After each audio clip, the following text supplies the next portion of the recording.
بالله من الشيطان الرجيم. بسم الله الرحمن الرحيم. الحمد لله رب العالمين، والصلاة والسلام على سيد المرسلين وعلى آله وصحبه أجمعين. رب اشرح لي صدري ويسر لي أمري واحلل عقدة من لساني يفقهوا قولي. سبحانك لا علم لنا إلا ما علمتنا إنك أنت العليم الحكيم. ولا حول ولا قوة إلا بالله العلي العظيم. Kitab Minhajul Abidin, muka surat 11. Muka surat 11 bahagian keempat daripada bawah. Muka surat 11 bahagian keempat daripada bawah. Qala al-muallifu rahimahullahu ta'ala wa nafa'ana bi'ulumihi amin. Maka ibadah yang pada syarak itu, maka ibadah yang pada syarak itu seperti bersuci dan sembahyang dan puasa dan yang lain daripadanya, wajib bahawa engkau belajar akan dia, akan ibadah yang pada syarak seperti bersuci, sembahyang dan puasa. Belajar tu dengan segala hukumnya, hukum ibadah pada syarak dan segala syaratnya, syarat ibadah pada syarak. Belajar ni hingga engkau diri akan dia, akan ibadah pada syarak. Hingga engkau diri akan dia, diri akan dia ni makna menunaikan di atas muwafaqah, bertepatan dengan syariat Nabi sallallahu alaihi wasallam. Maka kata Imam Ghazali rahimahullah, terkadang engkau mengekalkan, maka terkadang engkau mengekalkan atas sesuatu, yakni sesuatu yang engkau sangka ianya adalah ibadah, beberapa tahun dan beberapa masa, beberapa tahun dan beberapa masa yang lama, daripada barang yang membinasa ia atasmu. Membinasa ia barang atasmu. Ini membinasakan dia. Membinasa ia. Membinasa ia barang atasmu. Membinasa air sembahyang kamu, yakni akan air sembahyang kamu. Membinasa ia, bukan membinasakan dia tu. Membinasa ia ni membinasa oleh barang atasmu, membinasa air sembahyang kamu, yakni akan air sembahyang kamu dan sembahyang kamu, dan yang mengeluar keduanya itu, dan yang mengeluar keduanya itu ta'atuf pada yang membinasakan ia.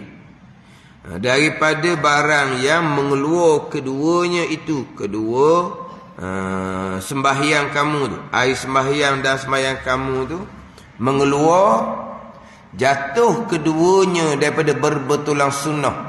Jatuh keduanya, kedua air sembahyang dan sembahyang kamu berbetulan sunnah.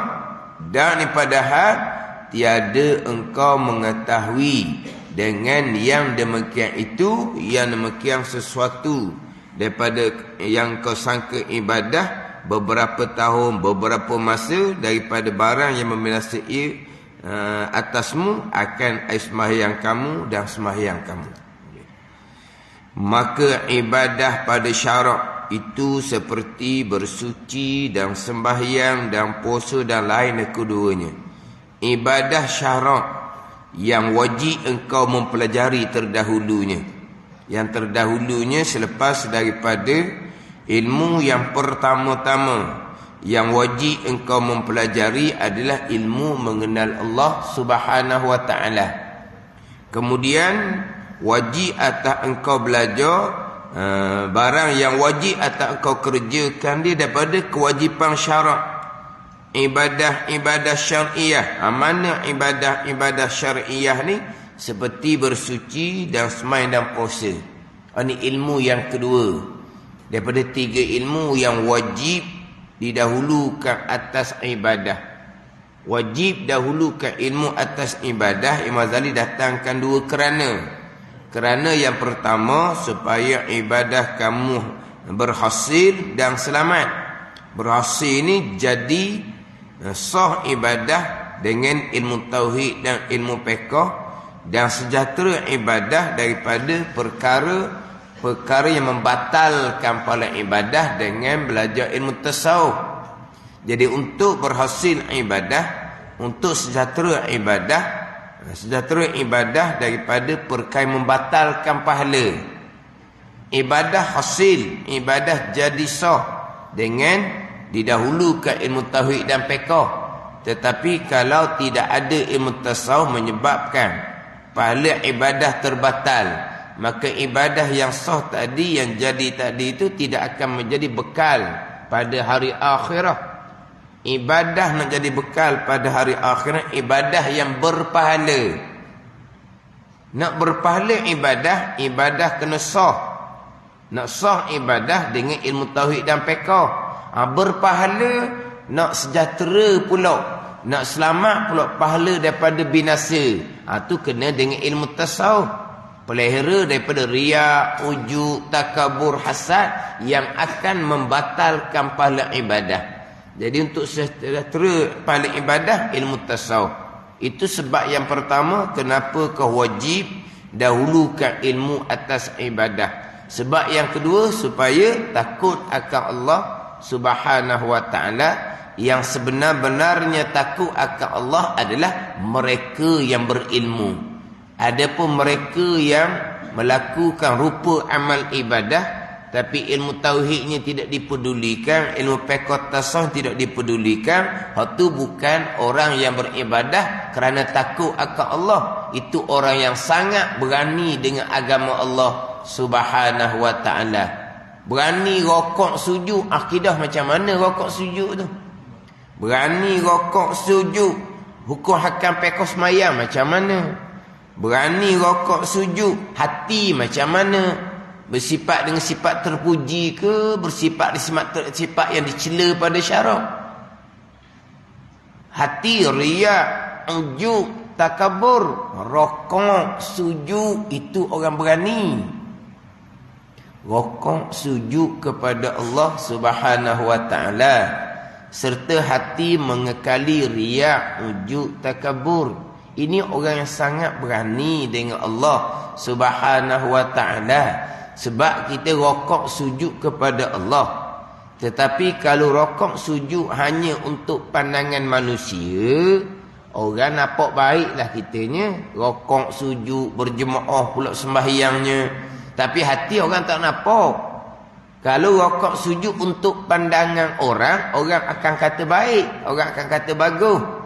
Tapi kalau sebenar-benarnya rokok sujud kepada Allah yang khabir, khabir dengan makna Allah mengetahui hak batin sebagaimana Allah mengetahui hak zahir. Kita manusia ni nampak zahir je, hak dalam kita tak nampak. Allah mengetahui dan melihat hak batin kita sebagaimana Allah mengetahui dan melihat hak zahir.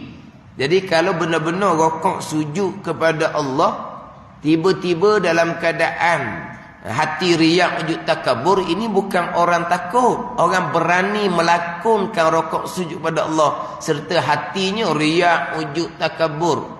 Takabur ni orang yang rebut sifat Allah Subhanahu wa ta'ala. Takabur ni sifat Allah. Dia rebut sifat Allah jadi sifat dia, macam dia Tuhan.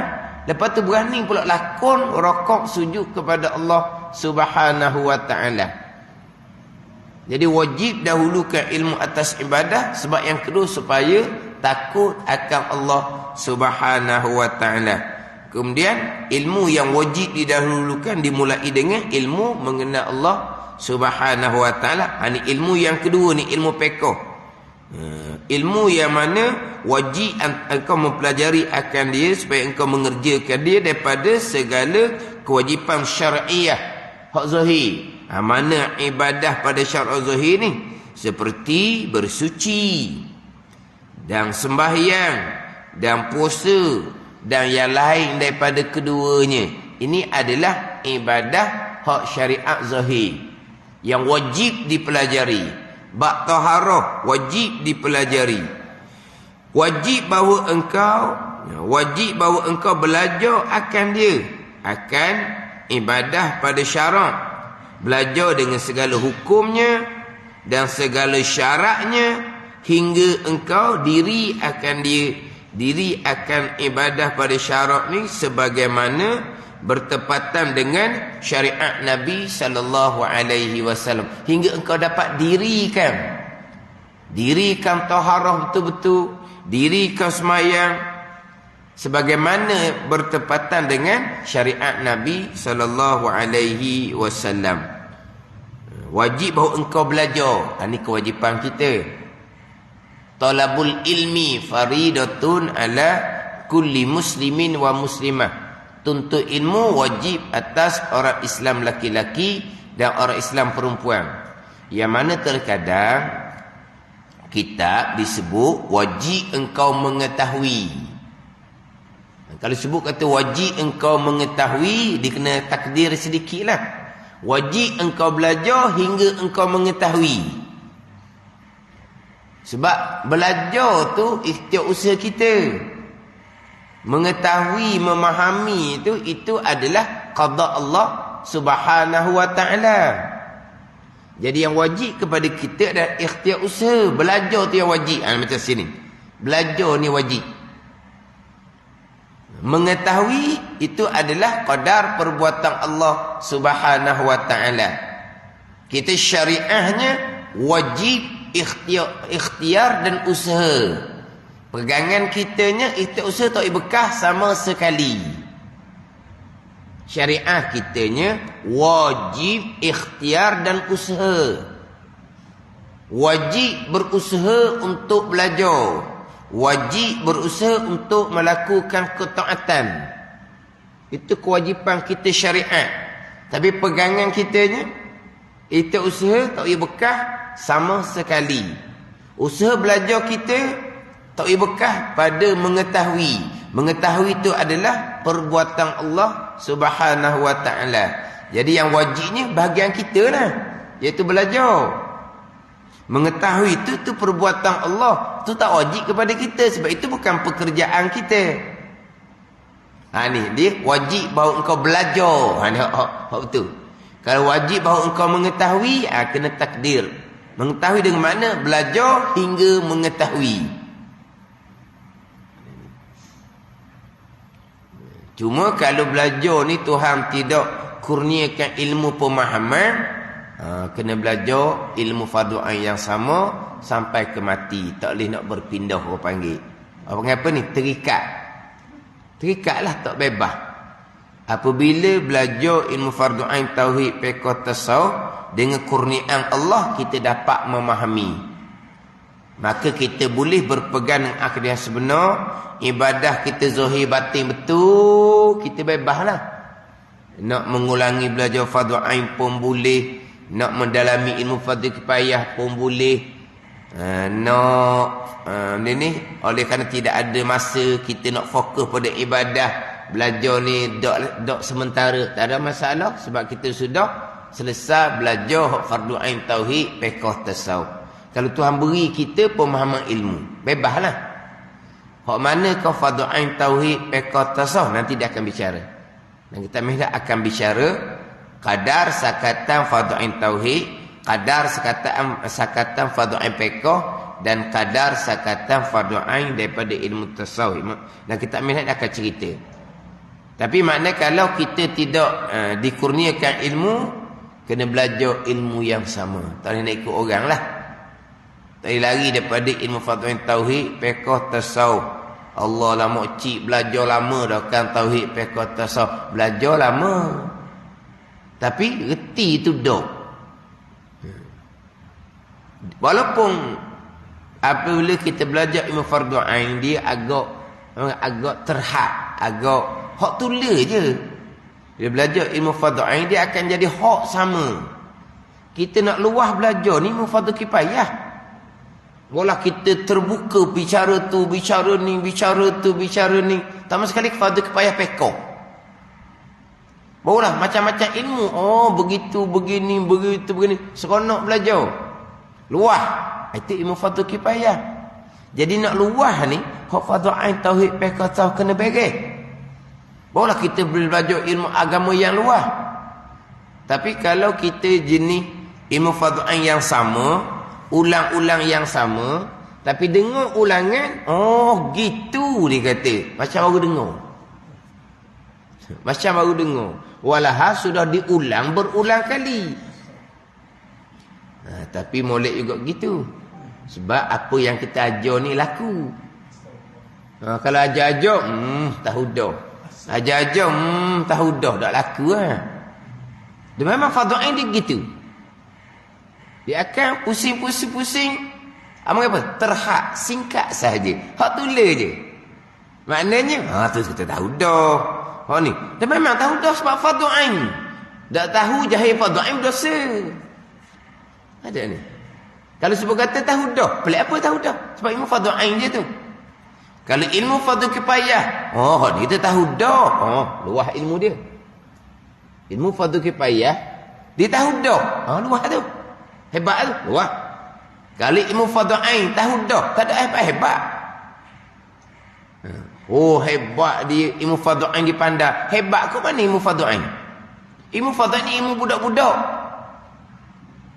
Yang mana sepatutnya dikuasai sebelum umur baligh, yang diajak oleh ibu bapa.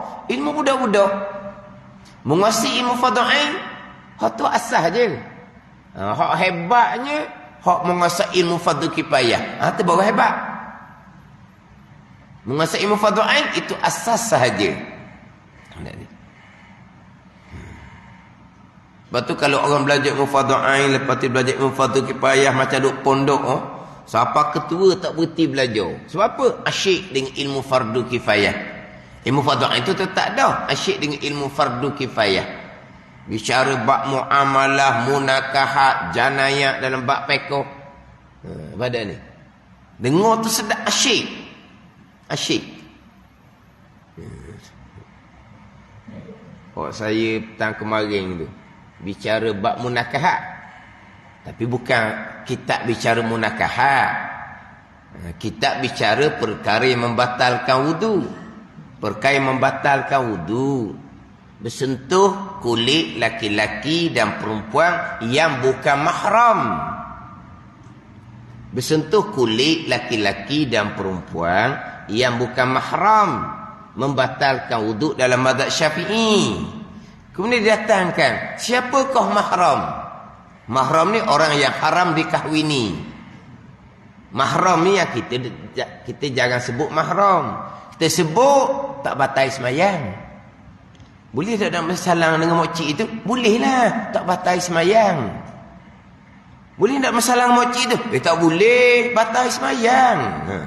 Kita tak sebut mahram ajnabi, kita tak sebut. Kita sebut tak batal sembahyang. Mana apa tu? Mahram kita lah. Tu tak boleh tu. Tu batal semayang tu. Makna dia apa? Ajnabi lah. Orang asing bukan mahram. Tapi kita cakap kapung, tak sebut mahram ke, ajnabi ke. Ada dia ni mana ni?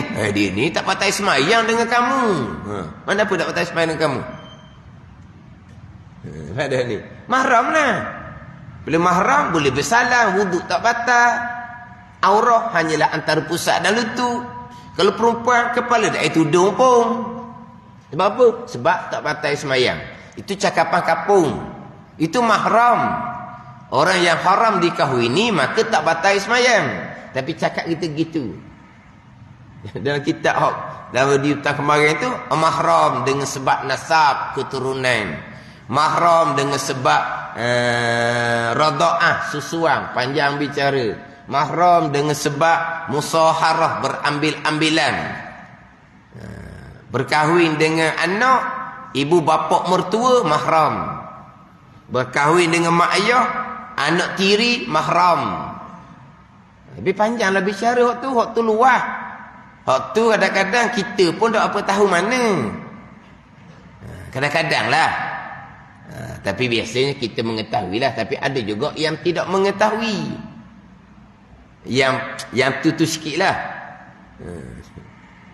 Sebab saya semalam ada bicara tapi panjang lah jadinya. Hak tu bukan fardu ain. Tapi maknanya mengajar pun suka. Orang dengar pun suka dengar. Sebab apa? Sebab hak ni tak biasa belajar ni. Sebab bukan fardu ain. Sekadar kita tahu hak mahram tu, atau kita tahu umumnya kita tahu. Cuma kalau tu sikit lah. Kita tak tahunya. Saya bicara hutang kemarin tu, hak cakap kita tu. Tak ki tiri, cucu tiri. Tak ki tiri, cucu tiri ni hak mahram. Mana hak tauki tiri cucu tiri berkahwin dengan perempuan yang ada cucu. Itu cucu tiri mahram kita lah. Tapi kita ni selalu sebut macam mana menantu yang sudah ada anak dengan pasangan terdahulu. Menantu ni tauki. Menantu tu ada anak perempuan hak nikah dulu. Kita panggil cucu tiri juga. Bukan cucu tiri hak tu. Ada menantu sudah ada tauki sekarang ni orang lelaki. Menantu dia tu tak kira menantu dia lelaki ke, menantu dia perempuan ke, faham tak? Menantu dia lelaki, anak dia perempuan. Menantu perempuan, anak dia lelaki. Samalah, tak kira lah. Jadi seorang lelaki ada menantu yang sudah ada anak perempuan dengan perkahwinan terdahulu. Jadi anak perempuan tu menjadi anak tiri kepada anak dia lah. Jadi menantu dia ada anak perempuan. Itu bukan cucu tiri, itu ajnabi. Tapi kita cakap kapung cucu tiri dia tu. Cucu tiri kat mana? Ni anak tiri anak kita. Anak tiri anak dia tu dipanggil cucu tiri dia. Tak. Itu bukan cucu tiri tu. Waktu ajnabi batal ismayang. Aurah kena jaga. Tak boleh duduk bersama. Ini susah lah. Kalau menantu dia sudah ada anak daripada pasangan terdahulu, tauki ni tua-tua duduk dengan anak menantu. Bila duduk dengan anak menantu tu ada ajnabi seorang dalam rumah tu. Siapa dia? Anak dia tu lah. Tauki ni tu ada mana ni? Anak lelaki kepada menantu dia, pasangan dahulu. Ataupun tok perempuan duduk rumah anak. Dalam rumah dia tu ada anak lelaki kepada menantu dia yang nikah dulu. Ajnabi tu. Sekarang ni tok duduk rumah anak. Ni tok perempuan duduk rumah anak. Dalam rumah anak tu ada anak menantu dia yang lelaki dengan perkahwinan terdahulu. Jadi tok perempuan dengan anak lelaki pada menantu ni bukan mahram ajnabi. Tok perempuan ni kena jaga aurah lah. Kepala kena sentiasa tutup. Sebab lelaki tu, anak dia tu bukan cucu tiri. Ni kadang-kadang ada jugalah yang tak reti. Tapi waktu luar, waktu pekoh bak munakahat. Itu pekoh bak munakahat. Ibadah, muamalah, munakahat, janayah. Itu pekoh bak munakahat. Tapi orang kampung kita panggil cucu tiri. Cucu tiri ni kita berkahwin dengan perempuan yang sudah ada cucu. Tu cucu tiri mahram tu. Tiba-tiba anak kepada menantu dia panggil cucu tiri juga. Dia panggil mana? Faham tu? Dia ada menantu yang sudah ada anak. Faham tak? Dia ada menantu yang sudah ada anak. Kita cakap kampung ni cucu tiri lah. Sebab apa? Anak tiri anak dia. Anak tiri pada anak dia. Mana anak menantu dia dengan pasangan terdahulu. Kita cakap memang kita panggil cucu tiri. Ke tak panggil cucu tiri? Ha? Faham tak tu? Anak kepada menantu dengan pasangan terdahulu. Bukan panggil cucu tiri. Cakap kapung. Dia panggil cucu tiri. Bukan. Itu ajnabi. Bukan cucu kita. Bila ajnabi, susah sikit lah. Aurah kena jaga. Itu timbul orang tua duduk rumah anak menantu. Yang menantu dia tu maknanya ada anak dah. Jadi menantu tu dia janda ke, menantu dia tu duda ke, kau pandai lah. Masa berkahwin dengan anak dia tu. Anak dia berkahwin dengan duda yang sudah, anak dia berkahwin dengan janda yang sudah ada anak. Anak dia berkahwin dengan duda yang sudah ada anak. Jadi anak janda, anak duda, menantu dia tu ajnabi kepada dia. Bukan cucu tiri. Duduk suku-suku tak apalah. Apabila orang tua ni duduk rumah anak menantu kemudian. Sebab uzur dah ke apa ke. Tu. Ada dalam rumah tu seorang tu. Yang bukan mahram tu. Mana kalau tok perempuan ni kau kena pakai tudung sentiasa. Sebab apa? Tu ada seorang tu. Tu cucu tiri kita tu. Cucu tiri kok mana? Anak pada menantu kita hak nikah dulu. Bukan cucu tiri. Itu ajnabi. Atau kata belajar ni mana hak luah-luah tu. Hak fardhu ain, hak tulis je, hak sama je fardhu ain ni. Hak sama je fardhu ain. Ulang je kalau fardhu ain. Ilmu budak-budak je fardhu ain ni. Tapi kalau Tuhan tak uji kita menguasai, kita kena belajar ilmu yang sama. Tak boleh nak belajar luar lah. Itu tambahan-tambahan lah. Bab susuang pun tambahan. Dia dipanggil berambil-ambilan, dipanggil. Berkahwin dengan Nenek berkahwin dengan anak, mertua tu jadi mahram. Berkahwin dengan mak ayah dia, anak tu jadi anak tiri, mahram. Dia tak sekuat rada'ah. Kalau susuang dia gak kuat susuang. Susuang ni sama dengan nasab je, sama dengan nasab. Susuang kuat. Ada ni. Dia susuang lain. Susuang ni kuat. Maknanya kalau dia berkahwin dengan seseorang yang sudah ada anak susuang. Sekarang ni. Menantu dia ada anak susuang. Menantu dia ada anak susuan. Maka itu dipanggil cucu tiri susuan ke apa gitulah. Tapi itu mahram. Menantu dia ada anak, jadi anak tiri pada anak dia. Itu jadi mahram. Adapun susuan ni dia naik belaka. Dia susuan ni macam anak kandung. Kalau nak baca macam ni, tukar tu. Subuh-subuh ni payah, tukar hukum kan. Dia kalau macam kita katalah, dia macam menantu tiri. Menantu tiri pula. Dia ada anak tiri. Anak tiri dia berkahwin. Itu dia panggil menantu tiri, bukan mahram. Tapi kalau anak tu anak susuan berkahwin, itu menantu susuan, mahram. Ada ni? Menantu susuan mahram. Dia sama juga. Dia kalau kita kata hak tadi tu, dia tak akan naik ke atas. Jadi ayah tiri mahram. Ayah pada ayah tiri tak mahram. Tapi kalau ayah susuan mahram. Ayah pada ayah susuan mahram. Dia susuan ni dia kuat. Dia tak sama dengan berambil-ambilan menantu ataupun tiri.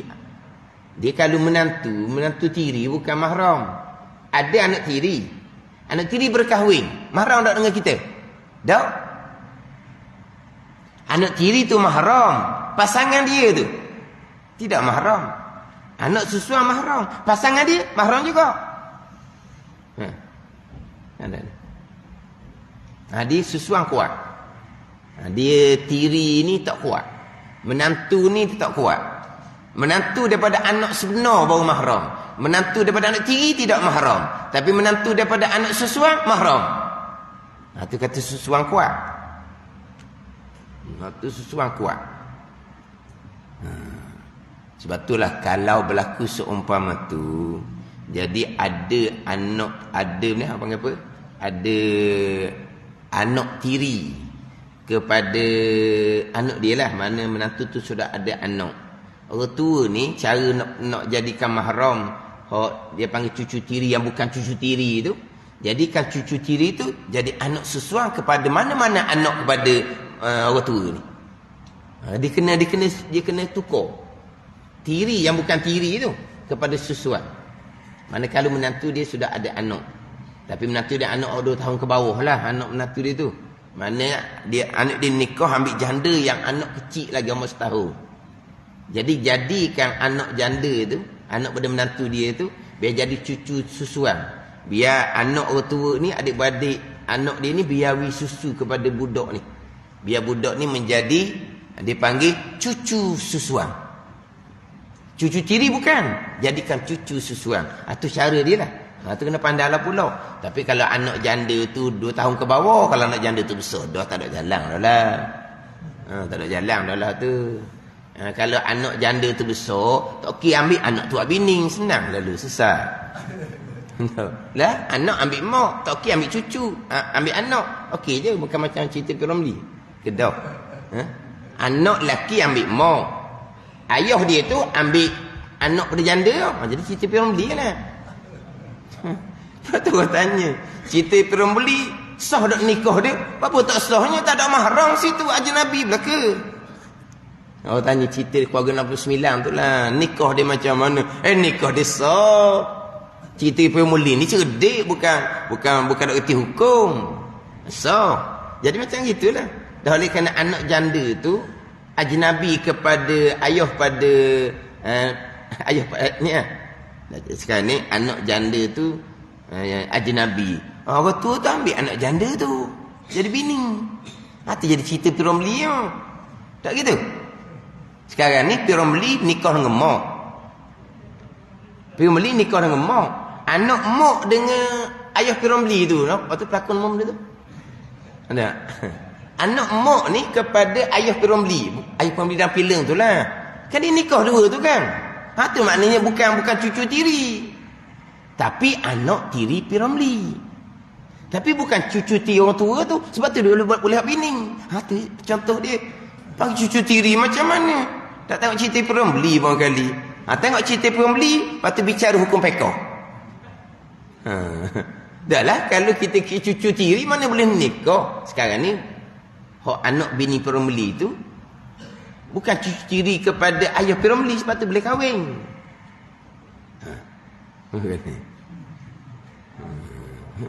Tapi orang kita panggil cucu tiri. Tak betul, tak ada cucu tiri gitu. Tak ada cucu tiri. Tapi nak cerita ni pekah. Belajar fardu kifayah memang akan belajar insya-Allah sampai ke mati. Tapi nak belajar fardu kifayah ni kemah fardu ain molek. Fardu ain dalam ilmu fiqh tu kena kemah molek. Bab ismayang, bab taharah kena kemah molek, bab semayang kena kemah molek. Hak ni yang wajib kita belajar. Sehingga kita boleh menguasai, barulah kita boleh belajar hak mana-mana. Jadi kalau belajar tu muda-muda, dia kena belajar luah-luah.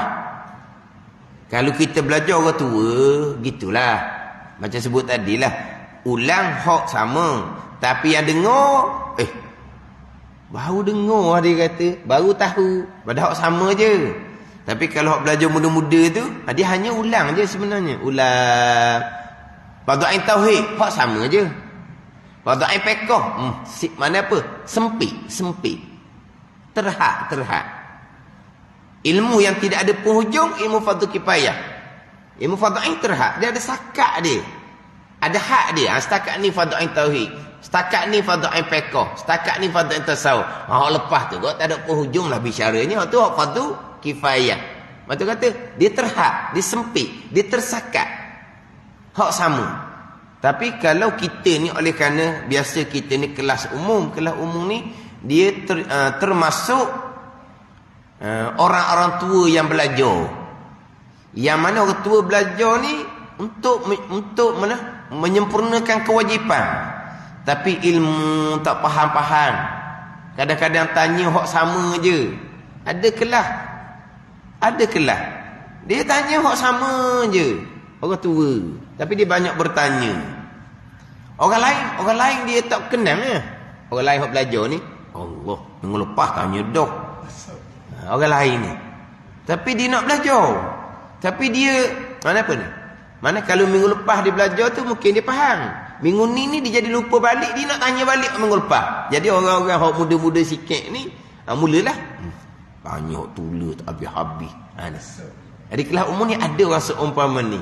Bila ada orang seumpama ni kena pusing fardu ain tauhid fiqh tasawuf, hak fardu kifayah kena kelas khususilah pula jadinya.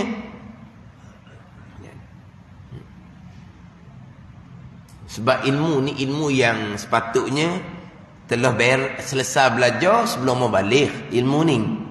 Sebelum kita belajar ilmu dunia, ilmu ni kena beres dulu. Sebelum kita mendalami ilmu agama, hak ni fardu ain kena beres dahulu, kena selesai. Selesai ilmu fardu ain sebelum balik ni, lepas tu nak belajar ilmu dunia tinggi mana, belajarlah. Tapi ilmu fardu ain kita tak belajar, ilmu dunia habis. Hujung negara kita belajar, hujung dunia kita pergi. Otak kita ni habis dah ni. Habis dah duduk belajar ilmu dunia. Tua-tua baru nak belajar fardu ain, ilmu budak-budak. Itu jadi benda ni kena belajar sama tu. Tak apa tu. Hak jahil kita dahulu kita bertaubat. Janji sekarang kita belajar. Pengiktibaran orang ni bahagia ataupun celaka di kesudahan. Kesudahan macam mana? Oh, muda-muda jahil, tua-tua belajar. Tu kesudahan yang baik. Oh, muda-muda belajar, tua-tua poya-poya. Itu kesudahan yang buruk. Yang mana perkiraan bahagia ahli syurga, perkiraan celaka ahli neraka kira di kesudahan. Tapi kalau seseorang tu taat daripada muda pak tua, dia ada keistimewaan pula. Pada ni. Itu istimewa lain pula. Orang muda yang bertakwa kepada Allah, itu ada keistimewaan dia pula. Jadi orang ni bertakwa dia muda pak tu, ada keistimewaan dia asing pula tu. Tapi kalau lah masa mudanya jahil, tua dia bertaubah, dia belajar, itu penghujung dia penghujung yang baik. Penghujung yang celaka neraka ni masa tua, masa muda jahil, belajar ilmu dunia. Tua nak beramal tapi kekal jahil ilmu agama. Ini celaka sampai ke sudah. Masa muda tak peduli ilmu agama, belajar ilmu dunia tinggi-tinggi. Masa tua mari duduk masjid nak buat amal, tapi mengakali jahil ilmu agama, ilmu fardu tauhid tak mau belajar, ilmu fardu fiqh tasawuf tak mau belajar. Mari dia mengakali kejahilan sampai ke sudah. Ini orang yang celaka. Ada seumpama ni, dia memang orang jahil, dia tak belajar ilmu agama, tua mari masjid tak mau belajar pula. Ni orang yang celaka. Jadi makna kalau kemudian baru kita belajar susah sikit, susah tu pahala lagi besar. Susah nak faham, susah nak istiqamah, Masa sihat boleh mari belajar, masa tak sihat mari belajar pun bukan sihat sangat. Sakit pinggang, sakit lutut, sakit macam-macam. Bila sakit itu masuk ilmu ke tak? Tua dah satu hal dah. Lepas tu tak sihat satu hal, ilmu masuk. Tua ni dia punya mana? Dia punya gam, dia panggil gam ni. Dia kena matalah, kata kena makan koko minda banyak-banyak. Biar jadi ni. Tapi nak ceritanya, kita tua, ingatan kita lemah, tenaga kita tak ada. Belajar kita tu begitulah, tapi kita mujahadah, pahala besar. Tapi kita boleh menguasai ilmu ke tak? Tak boleh. Itu kena belajar ilmu yang sama tu. Mana kita belajar tak menguasai ilmu, banyak salah pada amal kita sebab kita jahil. Belajar tapi jahil. Sebab mengetahui bukan kewajipan kita. Kewajipan kita belajar, tapi hakikatnya kita belajar tapi jahil. Sebab apa jahil? Sebab tidak boleh memahami ilmu agama. Bila jahil, banyak amal salah. Tapi salah dalam jahil, ketika belajar, dimaafkan. Nak situ je lah. Mana mati dalam belajar. Mati syahid. Tapi orangnya memang jahil, banyak benda tak tahu, ilmu fardhu ain. Tapi belajar ke tak? Belajar sangat. Ada rasa umpam tu, belajar sangat tapi tak erti mana dianya. Mana belajar tapi jahil. Sebab tahu tu bukan kerjaan kita. Tahu tu Allah yang jadikan. Hak kerjaan kitanya belajar. Itu kerjaan kita. Tapi belajar fardhu ain je lah. Kalau orang yang seumpama ni belajar fardhu ain, belajar dengan segala hukumnya dan segala syaratnya hingga engkau diri akan dia. Barulah kita boleh menunaikan bab taharah dengan sempurna, menunaikan bab sembahyang dengan sempurna. Tapi kalau jahil, boleh tak menunaikan taharah dengan sempurna? Boleh tak menunaikan sembahyang dengan sempurna kalau jahil? Tak boleh. Tapi tak sempurna dalam kita menyempurnakan taharah dengan sembahyang ni kerana kita, Tuhan tak beri ilmu kita dalam keadaan kita usaha dah belajar. Maka itu dimaafkan. Itu dimaafkan. Janji kita dalam belajar buat asbab itu usaha yang kewajipan pada syariah. Pegangan kita itu usaha tak boleh bekah sama sekali. Tahu, reti, pandai selepas belajar itu adalah qada qadar Allah Subhanahu wa taala. Maka terkadang engkau mengekalkan atas suatu beberapa tahun dan bermasa daripada barang yang binasa atasmu sembahyang kamu dan sembahyang kamu. Kita buat seumpama tu dalam masa yang lama, berpuluh-puluh tahun kita buat, tiba-tiba tidak menepati syariat Nabi. Kenapa? Kerana dalam keadaan jahil berkaitan dengan bab taharah, jahil berkaitan dengan bab sembahyang. Bab taharah, berwuduk tak betul pun, sembahyang tak betul pun. Dalam masa namanya kita beberapa tahun, beberapa masa yang lama. Dan keadaan kita buat tidak menepati syariah Nabi, sunnah Nabi sallallahu alaihi wasallam. Dan keadaan tidak mengetahui kenapa? Kerana tidak belajar ilmu hak berkaitan dengan bab taharah, ilmu yang berkaitan dengan bab sembahyang yang menjadi kewajipan fardu ain atas tiap-tiap mukallaf, orang yang baligh serta berakal. Wallahu a'lam. Bismillahirrahmanirrahim. Alhamdulillahirabbil alamin. Wassalatu wassalamu ala sayyidil mursalin wa ala alihi wa sahbihi ajma'in. Allahumma ftah alaina futuhal arifin. Allahumma allimna ilma akdamin wa fahimna famas sabiqin warzuqna ruqat talibin. Allahumma zidna ilma wa alhiqna bis salihin. Wa sallallahu ala sayyidina Muhammad wa ala alihi wa sahbihi wa sallam. Walhamdulillahi rabbil alamin.